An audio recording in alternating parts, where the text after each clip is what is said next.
টাটকা তেলাপিয়া মাছ কাটা হচ্ছে। এক একটা মাছের ওয়েট হয়তো 250 থেকে 300 গ্রাম হয়ে যাবে। ছোট মাছও আছে। বন্ধুরা দেখতে পাচ্ছেন কি সুন্দর একদম টাটকা জ্যান্ত মাছ, নির্ভেজাল খাবার খাওয়ানো হয়েছে।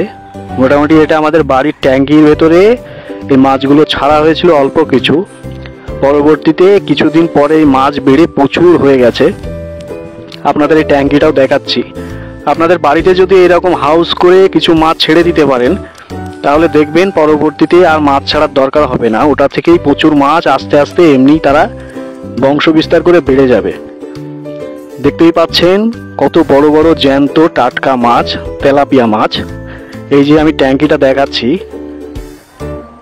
এই যে হাউসটার ভেতরে এই মাছগুলো অল্প কিছু ছাড়া হয়েছিল, পরবর্তীতে এই মাছগুলো বেড়ে এখন প্রচুর মাছ হয়ে গেছে।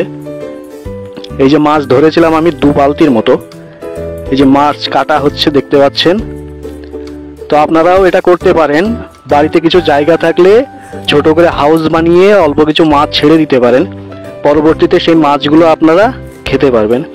এগুলো বাজারের মাছের থেকেও কিন্তু অনেক ভালো মাছ, কারণ যেই মাছগুলো গ্রামে পুকুরে নদীতে পাওয়া যায় সেগুলো বিষাক্ত খাবার টাবার খেয়ে তারা কিন্তু বড় হয়। সেই মাছ কিন্তু আমরা খাই, তাতে রোগ ব্যাধিও অনেক বেশি থাকে। আর এইগুলো কিন্তু একদম নির্ভেজাল ভালো মাছ।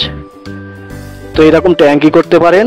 এই যে পাইপগুলো দেখছেন এগুলো অক্সিজেনের জন্য ব্যবহার করা হয়েছিল, কিন্তু এই মোটর এখন চালানো হয় না, অক্সিজেনের প্রয়োজন হয় না, এমনিতেই মাছগুলো বেঁচেই থাকে।